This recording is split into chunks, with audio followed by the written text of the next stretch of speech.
ಕೊಡ್ರಿ ಅದೇನ್ ನೋಡೋಣ. ಸೆಟಲ್ಮೆಂಟ್ ಅಂತ ಕೀಪ್ ದಿ ಪಾರ್ಟೀಸ್ ಪ್ರೆಸೆಂಟ್. ಹಾ, ಸೆಟಲ್ಮೆಂಟ್ ಅಂತ ಮಾತುಕತೆ ಮಾಡಕ್ಕೆ ಹೇಳಿದ್ರೆ ಡಿಸ್ಮಿಸ್ ಫಾರ್ ಡಿಫಾಲ್ಟ್ ಅಲ್ಲ, ಅದು ಆಲ್ರೆಡಿ ಅಲ್ಲಿ ಅಪಿಲೆಂಟ್ ಕೋರ್ಟ್ ಅಲ್ಲಿ ಅಪಲೇಟ್ ಕೋರ್ಟ್ ಅಲ್ಲಿ ಡಿಸ್ಮಿಸ್ ಫಾರ್ ಡಿಫಾಲ್ಟ್ ನಾನ್ ಹೌದು. ಇದರಲ್ಲಿ ಲಾಸ್ಟ್ ಡೇಟ್ ಅಲ್ಲಿ ಈಗ ನಾವು ಮಾತಾಡಿದ್ರ ಏನಾಯ್ತು? ಮಾತಾಡಿದ್ವಿ ಸ್ವಾಮಿ. ಆದ್ರೆ ಈಗ 10 ಲಕ್ಷಕ್ಕೆ ನಾವು ಲಾಸ್ಟ್ ಡೇಟ್ ಅಲ್ಲಿ ಹೇಳಿದ್ವಿ. 10 ಲಕ್ಷಕ್ಕೆ ಎರಡು ಕೇಸ್ ಇದೆ ಸ್ವಾಮಿ. ಇನ್ನೊಂದಲ್ಲಿ 5 ಲಕ್ಷ, ಒಂದು 10 ಲಕ್ಷ ಕೊಟ್ಟಿದ್ದಾರೆ. ಟೂ ಕೇಸ್ ಓನ್ ಬ್ರದರ್ಸ್, ಇವರು ಗಂಡ ಅಣ್ಣ ತಮ್ಮದವ್ರು, ಬೇರೆ ಎಲ್ಲ ಓನ್ ರಿಲೇಟಿವ್ಸ್. ಈಗ 10 ಲಕ್ಷಕ್ಕೆ ನಾವು ಕೊಟ್ಬಿಟ್ಟು ಸೆಟಲ್ಮೆಂಟ್ ಮಾಡಿ ಆಲ್ರೆಡಿ ಡೆಪಾಸಿಟ್. ಅವ್ರ ಗಂಡ ಇವ್ರ ಗಂಡ ಇಬ್ರು ಬ್ರದರ್ಸ್? ಹೌದು ಸ್ವಾಮಿ. ಇಲ್ಲ, ಇವ್ರ ತಂದೆ ಅಲ್ಲ, ಇವ್ರ ತಂದೆ ಮತ್ತೆ ಇವ್ರ ಗಂಡ ಓನ್ ಬ್ರದರ್ಸ್, ಇಬ್ರು ಬ್ರದರ್ಸ್, ಸ್ವಂತ ಬ್ರದರ್ಸ್. ಆಯ್ತು. ಈಗ ಎಷ್ಟಿದೆ ಚೆಕ್ ಅಮೌಂಟ್? ಚೆಕ್ ಅಮೌಂಟ್ ಒಂದು 10 ಲಕ್ಷ ಇದೆ, ಇನ್ನೊಂದು 5 ಲಕ್ಷ ಇದೆ. 5 ಲಕ್ಷದಲ್ಲಿ 1.5 ಲಕ್ಷ ಅದು ಕೊಟ್ಟಿದ್ದಾರೆ. ಅಲ್ಲ, ಕೆಳಗಿನ ಕೋರ್ಟಲ್ಲಿ ಈಗ 5 ಲಕ್ಷಕ್ಕೆ ಕನ್ವಿಕ್ಷನ್ ಆಗಿದೆಯಾ? ಆಗಿದೆ ಸ್ವಾಮಿ, ಆಗಿದೆ.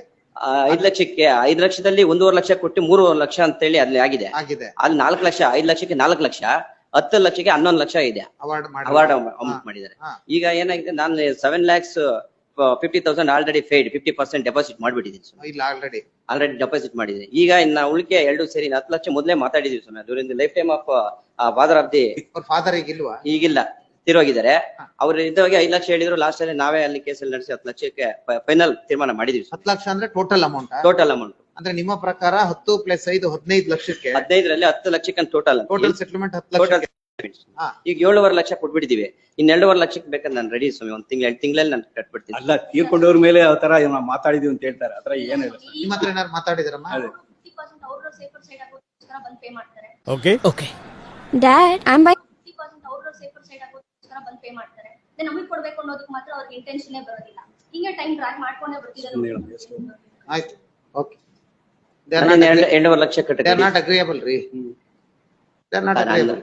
ಏನ್ ಟ್ರಾನ್ಸಾಕ್ಷನ್ ಏನಿದು? ಟ್ರಾನ್ಸಾಕ್ಷನ್ ಇವರು ಗಂಡ ಅವ್ರ ಅಪ್ಪ ಬಂದು ಒಂದೇ ಇದರಲ್ಲಿ ಬಿಲ್ಡಿಂಗ್ ಕಾಂಟ್ರಾಕ್ಟರ್ ಸ್ವಾಮಿ. ಓನ್ ಬ್ರದರ್ಸ್ ಜಾಯಿಂಟ್ ಫ್ಯಾಮಿಲಿ ನಲ್ಲಿ ಕೆಲಸ ಮಾಡ್ಕೊಂಡು ಬರ್ತಾ ಇದ್ರು. ಅವರು ಇವರು ಗಂಡ ಅವ್ರ ಅಣ್ಣ ಹತ್ರ ಕೆಲಸ ಮಾಡ್ತಾ ಇದ್ರು. ಅದಾದ್ಮೇಲೆ ಅವ್ರ ಏನೋ ಬಿಲ್ಡಿಂಗ್ ಕನ್ಸ್ಟ್ರಕ್ಷನ್ ಮಾರೋದು, ಸೇಲ್ ಮಾಡೋದು, ಇದೇ ಬಿಸ್ನೆಸ್ ಮಾಡ್ತಾ ಇದ್ರು ಸ್ವಾಮಿ. ಅವರೇ ಮೇಸ್ತ್ರಿಗಳು. ಹಾಗಾಗಿ ಗಿವನ್ ಸೆಕ್ಯೂರಿಟಿ ಪರ್ಪಸ್ ಸೆಕ್ಯೂರಿಟಿ ಕೊಟ್ಟಿದ್ದಾರೆ. ಇವ್ರಿಗಾರ ಸಂಬಂಧ ಇಲ್ಲ. ಇವ್ರು ಯಾರು ಅದನ್ನ ಟ್ರಾನ್ಸಾಕ್ಷನ್ ಮಾಡಿಲ್ಲ, ಗೊತ್ತೇ ಇಲ್ಲ ಸ್ವಾಮಿ. ಅವ್ರೇನ ಈಗ ಮೆಟೀರಿಯಲ್ಸ್, ಈಗ ಲೋನ್ ಮತ್ತೊಂದು ಮಾಡ್ಬೇಕು. ಅವ್ರ ಗಂಡ ಇಲ್ವಾ? ಇವ್ರ ಗಂಡ ಇದಾರೆ. ಅಲ್ಲ, ಇವ್ರ ಗಂಡ ಗೊತ್ತಿರುತ್ತಲ್ಲ ಏನ್ ಮಾಡಿದಾರ ಇಲ್ಲ ಅಂತ. ಅಲ್ಲ, ಅವರು ಬರ್ತಾರೆ. ಅವ್ರಿಗೆ ಅಷ್ಟೊಂದು ನಾಲೆಜ್ ಇಲ್ಲ ಸ್ವಾಮಿ. ಅವ್ರಿಗೆ ಓಡಾಡಕ್ ಕೂಡ ಆಗಲ್ಲ, ಅವ್ರಿಗೆ ವಯಸ್ಸಾಗ್ಬಿಟ್ಟಿದೆ.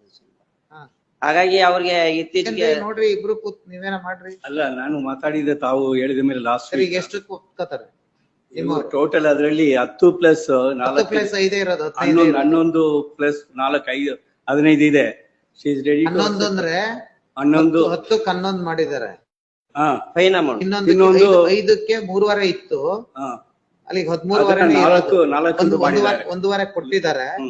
ಅದಕ್ಕೆ ನಾವು 4 ಲಕ್ಷ ಮಾಡೋರು. 4 ಲಕ್ಷ ಆರ್ಡರ್ ಮಾಡಿರೋದು. ಅಲ್ಲಿಗೆ 11 + 4 15 11 4 ಅಲ್ಲಿಗೆ 15 ಆಗುತ್ತೆ. 15. ಹೌದಾ? ಅದರಲ್ಲಿ ಇವರು ಅವಾರ್ಡ್ ಮಾಡಿದೆ, ಅದನ್ನ ಅಟ್ಲೀಸ್ಟ್ ಕೊಡಿ ಅಂತ ಕೇಳ್ತೀವಿ. ಅದ್ರಲ್ಲಿ ಏನೋ 50,000 to 1 lakh ಅಂದ್ರೆ ನೆಗೋಸಿಯೇಷನ್ ಮಾಡ್ಬೇಕು. ಅಲ್ಲೂ ನಮ್ಗೆ ಏನ್ ಜಾಸ್ತಿ ಬರ್ಲಿಲ್ಲ. 1 lakh 14 lakhs ಹೋಗ್ಕೊಳ್ತೀನಿ ಅಂತ ಹೇಳ್ತಾರೆ. ಅಂದ್ರೆ 11 4 15 ಇರೋದ್ರಿಂದ 15ರಲ್ಲಿ 14 ಹೋಗ್ಕೊಳ್ತೀನಿ. ಬಿಟ್ಬಿಡಿ. ಚೆಕ್ ಅಮೌಂಟ್ ಇರೋದು ಈಗ ಲೆಕ್ಕ 13.5. ಹೌದಾ? 10 + 3.5 5ರಲ್ಲಿ 1.5 ಕೊಟ್ಟಿದ್ದಾರೆ. ಜಾಸ್ತಿ ಹಾಕಿದ್ ಬಿಟ್ಬಿಡಿ. ಅಲ್ಲಿಗೆ 13.5 ಆಯ್ತು.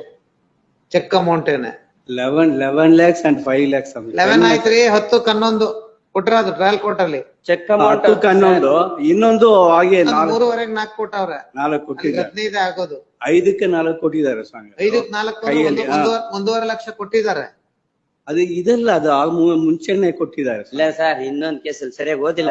ಇನ್ನೊಂದ್ ಕೇಸಲ್ಲಿ 5 ಲಕ್ಷ ರೂಪಾಯಿ ಚೆಕ್ ಇದ್ದಿದ್ಕೆ 1.5 ಲಕ್ಷ ಕೊಟ್ಟಿರೋದ್ರಿಂದ 3.5 ಲಕ್ಷಕ್ಕೆ ಮಾಡೋ ಬದಲು ಇನ್ನು 50,000 ಸೇರಿಸಿ 4 ಲಕ್ಷಕ್ಕೆ ಮಾಡಿದ್ದಾರೆ.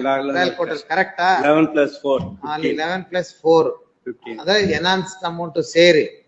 ಈಗ ಏನ್ ಫ್ಯಾಮಿಲಿ ಮೆಂಬರ್ಸ್ ಹೌದಲ್ಲ, ಇಬ್ರು ಬ್ರದರ್ಸ್, ಎಷ್ಟಕ್ಕೆ ಸೆಟ್ಲ್ ಮಾಡ್ಕೋತೀರಿ ಹೇಳಿ? ಬೇರೆಯವರಾದ್ರೆ ಪರವಾಗಿಲ್ಲ. ನಂದು ಒಂದು ಎಜುಕೇಶನ್ ಟೈಮ್ಗೂ ಏನು ಬರ್ಲಿಲ್ಲ, ಮ್ಯಾರೇಜ್ ಟೈಮ್ಗೂ ಏನು ಬರ್ಲಿಲ್ಲ. ಓ, ಅದು ಸಿಟ್ಟು. ಸರಿ, ಈಗ ಮತ್ತೆ? ಈಗ ಅಟ್ಲೀಸ್ಟ್ ಏನೋ ನನ್ನ ತಮ್ಮಂದಿರಿದ್ದಾರೆ, ಅವ್ರ ಫ್ಯೂಚರ್ಗಾದ್ರೂ ಉಪಯೋಗ ಆಗುತ್ತೆ ಅಂತ ನಾನು ಅಷ್ಟೇ. ಇವಾಗ ನನ್ 17 ಇಂದ ನಡೀತಿದೆ ಮ್ಯಾಟ್ರ್ ಇದು. 17 ಇಂದ ಆಗ್ಲಿ ನಾನು ಅಲ್ಲೂ ನಮ್ಗೆ ಇವ್ರ ಹಸ್ಬೆಂಡ್ ಏನ್ ಮಾಡ್ತಾರ್ರಿ? ಅವರು ಗಾರೆ ಕೆಲಸ, ಗಾರೆ ಕೆಲಸ ಅವ್ರ ಅಪ್ಪ ಹತ್ರನೇ ಕೆಲಸ ಮಾಡ್ತಿದ್ರು. ನಮ್ ಭಾವ ನಮಗ್ ಮದ್ವೆ ಮಾಡಿದ್ದು ಅವ್ರೆ ಸ್ವಾಮಿ. ಸಂಸಾರ ಎಲ್ಲ ಅವ್ರ ಕೈಯಲ್ಲೇ ಇತ್ತು. ಅವರೇ ಕಾಂಟ್ರಾಕ್ಟರ್? ಅವರೇ ದೊಡ್ಡ ಅವ್ರ contractor contract. ಸ್ವಾಮಿ. ಬೇಕಾದಷ್ಟು ಆಸ್ತಿ ಎಲ್ಲ ಮಾಡಿ ಮನೆಗಳೆಲ್ಲ ಪಾಪ ಕಟ್ಟಿ ಇವ್ರ ಬ್ರದರ್ ಇವ್ರ ಗಂಡನೇ ಕಟ್ಕೊಟ್ರು ಮನೆ. ಬಾಡಿಗೆ ಮನೆ ಸ್ವಾಮಿ. ನನ್ನ ಇಬ್ರು ಮಕ್ಳು ಓದ್ತಾ ಇದಾರೆ ಸ್ವಾಮಿ. ನಮ್ಮ ಹತ್ರ ಏನು ಇಲ್ಲ. ನನ್ ಗಂಡ ಇವಾಗ ಅವ್ರಿಗೆ 60 years ಆಗಿದೆ ಸ್ವಾಮಿ. BP ಶುಗರ್ ಎಲ್ಲ ಜಾಸ್ತಿ ಇದೆ. ಅವ್ರ ಕೈಲಿ ಏನು ದುಡಿಯಕ್ಕಾಗಲ್ಲ. ಏನ್ ಆದಷ್ಟು ನಮ್ಗೆ ಇದ್ ಮಾಡ್ಕೊಡಿ ಸ್ವಾಮಿ. You both sit together and take ಸ್ವಾಮಿ, ಅವ್ರ decision ಹತ್ರ ತುಂಬಾ between ಸಲ the ಮಾತಾಡಿದೀವಿ ಸ್ವಾಮಿ. brothers. ತುಂಬಾ ಸಲ ಮಾತಾಡಿದೀವಿ. ಇಲ್ಲ, ಹೋಗಿ ಮನೇನ ಮಾತಾಡಿದ್ದೆ. ಇನ್ನೂ ಇಬ್ರು ಬ್ರದರ್ ಇದಾರೆ, ಅವ್ರು ಹೋಗಿದ್ದಾರೆ.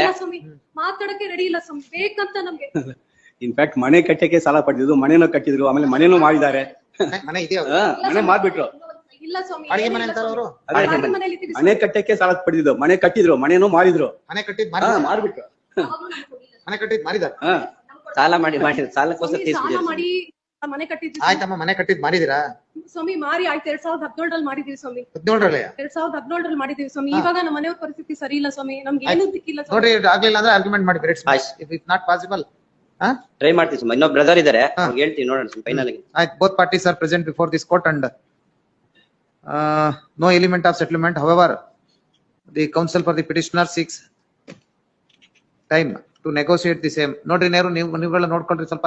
ಏನೋ ಫ್ಯಾಮಿಲಿ ಮೆಂಬರ್ಸ್ ಇಲ್ಲ ಸ್ವಾಮಿ. ನೋಡಿ ಮಾತನಾಡಿ. ಸರಿ ಸರ್. ಹೆಣ್ಮಕ್ಳಿಗೆ ಸ್ವಲ್ಪ ಬುದ್ಧಿ ಹೇಳ್ಬೇಕು. ಹೆಣ್ಮಕ್ಳು ಸ್ವಲ್ಪ ಯೋಚನೆ ಮಾಡೋದನ್ನ ಸ್ವಲ್ಪ ಕರೆಕ್ಟ್ ಆಗಿ ಮಾಡಕ್ ಹೇಳಿ. ತಲೆಯಲ್ಲಿ ಏನು ಇಟ್ಕೊಳ್ಳೋದ್ ಬೇಡ. ನನ್ ಮದುವೆಗೆ ಬರ್ಲಿಲ್ಲ, ನಂಗೆ ಓದಿಸ್ಲಿಲ್ಲ, ಮಾಡ್ಲಿಲ್ಲ, ಯಾವ್ದು ಇರ್ಕೊಡುದು ಫ್ಯಾಮಿಲಿ. ಸರಿ ಸರ್. ಆಯ್ತು, ನೋಡಮ್ಮ ಸ್ವಲ್ಪ.